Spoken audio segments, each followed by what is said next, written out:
Hey guys, what's up? What are the greatest fantasy stories of all time? Fantasy stories really didn't come around until the early, sort of like middle of the 20th century. Yeah, there were fantasy stories way back when, but really they got popular in America in the middle of the 20th century, around the 1960s. As far as fantasy stories go, yeah, they had like some interesting fantasy stories back in the 30s, but they were not really fantasy. They were like superhero based, like like Superman or like Flash Gordon or Tarzan. Those were fantasy stories, but they were like not exactly classic epic fantasy. When you started getting stories like Conan the Barbarian, that's fantasy. And then when you started getting Michael Moorcock's stories in the 60s, that's really the beginning of fantasy, I think. Because Michael Moorcock really did create, he really sparked fantasy in a lot of the writing that you see today are really, they're really inspired by Michael Moorcock. And then, of course, there's the Lord of the Rings guy, Tolkien, who really did create some interesting fantasy. I'm gonna say that even though like the Tolkien fantasies aren't my favorite, I still think they're good and they're relevant, and I think they were a stepping stone of modern fantasy now. I think he did a good job of putting together a real classic fantasy story with a main hero, with elves and hobbits, dwarves, walking trees, magicians, Sauron, the evil wizard that was like going to destroy everything, magic rings, magic swords, and a journey and a quest to save the land. I mean, that is that's like that's like a real good, like it's everything. It's all of the elements of a fantasy story, and I think that Tolkien did that. I'm not a fan of the Tolkien stories. I'm not like not a fan. I don't think they're bad. I don't, it's just that they weren't my first fantasy stories, so I started reading a lot of Moorcock stories and like more of the later fantasy stories of like the 60s, 70s, and the 80s. A lot of fantasy stories came out, and I was reading those. And then when you read like the Hobbit stories, which I actually like the Hobbit book, but the Lord of the Rings, I think it was just like I think it was just too long of a. I think it was just too long of a story. It could have been told in one book, and it would have been a lot better. But yeah, but you can't really say that like but he really did put a lot of elements of fantasy into that story that later on carried on. Like anything about elves might have been influenced by the elves in Lord of the Rings. Hobbits were a completely new thing. Dwarves existed, but what's also interesting about what the Lord of the Rings did and Tolkien did was he created a hero who was not that powerful, and that's a real interesting concept. And I think that the Tales of Ice and Fire, those stories, they also had sort of like characters that weren't that powerful, because in the past you had like every single hero was powerful. Honestly, I prefer powerful heroes because you can really, you can really kind of like, you feel a little bit more of a respect for them. I don't know what it is, but I like the classic powerful heroes. I didn't like that the Lord of the Rings, that the Hobbit was this little Hobbit dude, and he was gonna save the day. So I like the story, just didn't like that the hero was a hobbit. That's the only thing. But then you can go backwards and say, well, the first actual story that was not mythology, right? The actual first story that was real fantasy, real epic fantasy, was definitely the King Arthur story, the Excalibur story and stuff like that, because that was I think that's the oldest one you can go to, because it's supposedly a tale of something that may not actually have happened, or have some truth to it. You know, maybe there at the time there were druids in England in the UK area. There were druids, there were wizards, there were like, yeah, people like Merlin were walking around that area. There were knights. You know, there were people that inscribed runes on their swords to make their swords magical. You know, and there were lots of there was a lot of like stories and folk tales like of fae and fairies and evil witches, you know, and that's in that story. It's got the witch beats the wizard, and what's interesting about that is that the good guys didn't necessarily win in that. You know, like every other fantasy story or modern story, the thing is that the good guys always win in those stories. You know, like every superhero story, I'm not going to get into superheroes because I'm not into those, but every superhero story basically has the good guys winning. And in the King Arthur story, the good guys did not necessarily win. The bad witch beat Merlin, the good wizard, and then the evil son of, was it? Yeah, it was the evil guy who was the son of one of the knights or King Arthur, whatever, actually ended up beating King Arthur and stuff like that. All of the knights went on an epic quest for the Holy Grail and ended up dying before being able to fulfill the quest. They all died from that quest. And so like, it's really, even though I'm not really too familiar with it, I know some of it, I didn't read the whole thing, but basically, you know, it was a good idea, and it started off good. You know, like the guy, you know, pulls the sword out of the stone, becomes king because whoever pulls the sword out of the stone, you know, was kind of agreed upon that they're king. And that was a magic sword anyway that can beat anyone in battle. And whoever holds that sword basically can be king because no one can beat them as long as they're holding that sword. And so, that was given from a woman who's like from a lake, and it was just this hand that came out of a lake, and she brought the sword. It's just an interesting, very like fantastic story, and it really started like, it was the first like, it had a really good fantasy genre feel to it. It was just medieval fantasy. It was just a beautiful story, and it was really the first, because if you go further than that, if you go more back, because that actually took place in the Middle Ages, you know, the area around England and whatever, that whole island, it was just in chaos, and then it took one king to unify the land.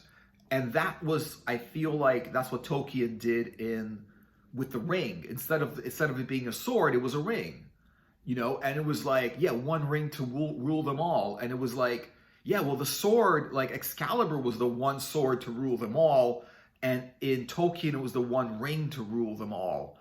The only thing is about the Tolkien ring was it didn't actually, like, it wasn't, you know, even though the Hobbit had the ring, he really wasn't able to rule anything. So I don't even know how the ring was going to rule anything. But I think if Sauron, if the evil wizard had the ring, then he could rule over all of the land in a very, very evil way. So you could see like how like one story is just so similar to another story that when you try to figure out, well, what's the best fantasy story of all time, they blend into each other, they blur into each other. Like one element from one story is going to be that element in another story. Like you might read Lord of the Rings and go, I really like the elves. And so when you just like the elves, then you're going to like the elves in all of the other stories and stuff like that. You know, like you're going to love the elves in any other story that has elves in it. And that's kind of cool. But at the same time, it's also a lot very, very overdone in fantasy. So if you look at the more modern fantasy, they don't really have elves as much. You know, if you look at the Song of Ice and Fire, right? You're gonna that whole story, the Game of Thrones stories. You could see like the author of that one did create a lot of his own universe, and the magical beings in that universe that are not human might be elf-like, some of them, but they weren't really elves. He kind of like created his own thing. I didn't read all of that whole story, but I kind of know, yeah, everyone kind of heard, parts of that story here and there because the Song of Ice and Fire became very, very popular. And so, that was cool because I just thought it was violent, but it was cool because it was original. There was a lot of originality in it, but I'm thinking that the only thing about the Game of Thrones stories was I don't think they were fantasy enough, where they were like, for a while, they were very, very reality based, where it was just like, there wasn't a lot of magic. And I like the magical parts, the fantasy parts of that story, but I don't like the non-fantasy parts, like the Mother of Dragons. That's a cool concept. I like that idea. Where she can't be destroyed by fire, and she's controls dragons, and that's cool. But I really wish that there was more of that in there. There was more magic, and there was more. It was just a very, very like medieval story. Like, this is the world. This is what the world was like in the medieval age. And I feel like it's like medieval is a good setting for fantasy stories because there were dragons and there were knights and there were wizards and stuff like that. So and there were castles, right? And there was like sieges and wars at the time. And they were like, just everything, there were fairies. And this is where like people believed very, very heavily in mythology and folk tales. There were witches and stuff like that. So it's a good setting for fantasy stories, but at the same time, it doesn't really have to happen in the medieval world, because fantasy is fantasy and it could happen anywhere and anytime. Like, I feel like Dune was a fantasy story. The Dune had sci-fi, some elements of it, but I think Dune was a fantasy story because it had Jesuit witches in it, and it had a lot of things in that story that they didn't explain with science. So it had to be fantasy. Any like thing that's not of this world in as much that cannot be explained by science is fantasy. So it's not, the only thing about Dune was it was in the future anyway. So, but going back to fantasy, if you go like any further back than the King Arthur stories, it's just mythology. And honestly, mythology is where all fantasy like came from. Like the Perseus story with Medusa and how he cut off the head of Medusa and destroyed that big sea monster, that Titan guy, turned them into stone and stuff like that. So, so that's the thing about that kind of story, was they only go back to like King Arthur. And I don't know when that story was actually written. I do think that story was written in the Middle Ages, I'm pretty sure. And then, of course, there were revisions throughout time, and you still get people writing. You can go to a bookshop and get, like, there's like 10 different versions of that story. Some of them written all the way in the past, some of them written in the present. And then you have the Old Norse story with the Vikings, and they've got their story with the monster and how they were trying to beat that monster and stuff like that, which I tried to read. But it had to be translated into English because they didn't speak English. They spoke Norwegian or something like that, or Norse.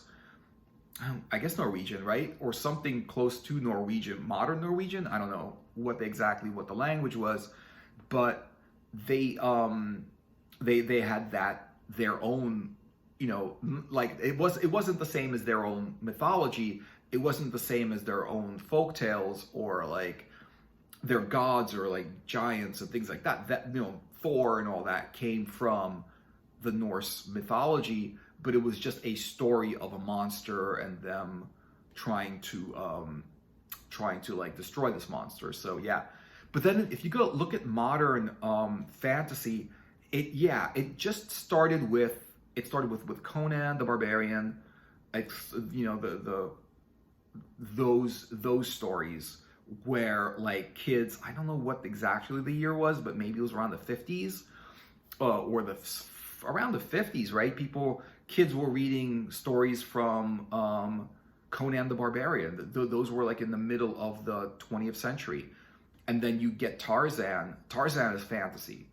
Tarzan is cool fantasy because it basically was like, it was like the idea was something that could possibly have happened.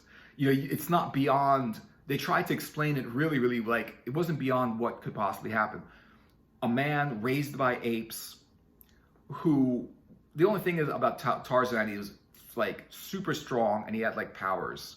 So you could say Tarzan was a superhero, but it wasn't like a superhero, like a modern superhero, like X-Men or Superman with like way more powers than just Tarzan, who was just very, very strong and was able to swing around on vines. But the thing is, you could say that any human child raised by gorillas or apes, would be super strong, because just all their life, they're like climbing trees and running around and stuff like that. And then, swinging on vines. You could say that like, that's actually possible. It's exaggerated, but it's possible because like when Tarzan would like, he did this call like, ooh, like, and then he would do that call and he would call all of the animals to assist him and aid him. And that was fantasy, because I like it when they take, like everything is real about that story except like one thing, which is like one power or whatever it is that the hero can do, and that makes it like a total fantasy story. Because fantasy elements and stories just make stories better, because if Tarzan didn't have those powers, like what would be even the point of reading about some guy that was raised by apes and now he swings around on vines and stuff like that, It's like, it would be interesting probably, but it'd be more interesting if he's able to call the animals to do his bidding for him and stuff like that. So if you really just look at some of the fantasy stories that came in, you could say the fantasy genre started around in the 60s with Lord of the Rings, with Michael Moorcock's Elric and the Eternal Champion, with a lot of these, with fantasy, like pulp fantasy. They had these little fantasy novels, these little pulp fantasy novels about all kinds of like, wizards and things like that. And just looking at the more, and I think in the 70s, basically, it really did blow up into a huge genre. And I think in the 70s is really when real like fantasy started with Piers Anthony doing his books. He started writing in the 70s. Even though Michael Moorcock started writing about Elric in the 60s, the story evolved to something that his whole multiverse evolved into real. I think they got more popular in the 70s and he started really, really writing a lot. And then I do think the reason for this possibly is that we went to the moon in 1969 and we were very, very like, we had this feeling back then that like anything was possible at that time. And I don't know if that, it was that kind of coincidence, but it was one artist, one writer, one storyteller getting inspired by another. Neil Gaiman started all of his fantasy books by he was inspired by Michael Moorcock, and because they were both from England. Michael Moorcock, the Elric saga, and then he was also inspired by like The Lion, the Witch, and the Wardrobe, which was sort of more like a kid's like fairy tale. So you'd see a lot of Neil Gaiman's writings are really a combination of epic fantasy and like the kind of quirkiness and the creativity and the originality and the feel a lot of fairy tales, like his Sandman series, where it's a lot of fairy tales in it. And he wrote a few stories which were kind of like adult fairy tales, where they were just like, they had that kind of fairy tale feel, or they were about like a little girl there was a witch inside the doorway where that led into a witch's house or in another world or something like that. So you know, he wrote about that. And you could say, like, it's really hard to say what's the best fantasy story of all time, because I feel like fantasy stories evolved from one thing to another. But definitely, I'm going to say my favorite fantasy story of all time is the Elric Saga. And I would say that's the best fantasy story of all time. And I will also say that the Piers Anthony stories are fantastic, which was, you know, like the Split Infinity, the Apprentice Adept series, the Incarnations of Immortality series. And there was a lot of other people. Roger Zelazny's Amber stories were fantastic. And then, you know, those are some of the main stories, but I'm just going to say that because all of these writers were kind of inspired by each other, it's really, really hard to really pin down what's the best, because each story has something in it. There's elements of really, really good material in all of these stories. And I really think that the genre hasn't come to where it's to fruition. It really hasn't come to where it could be. That genre is constantly evolving, and you're going to see more stories coming out in the future that are just a continuation of the classic epic fantasy that we all love from the past. Let me know what you guys think about the video. Thanks for watching. Let me know what you guys think about the video. Like and subscribe to the channel. And yeah, I hope you liked it. I hope you liked the video. And I will see you guys in another video later.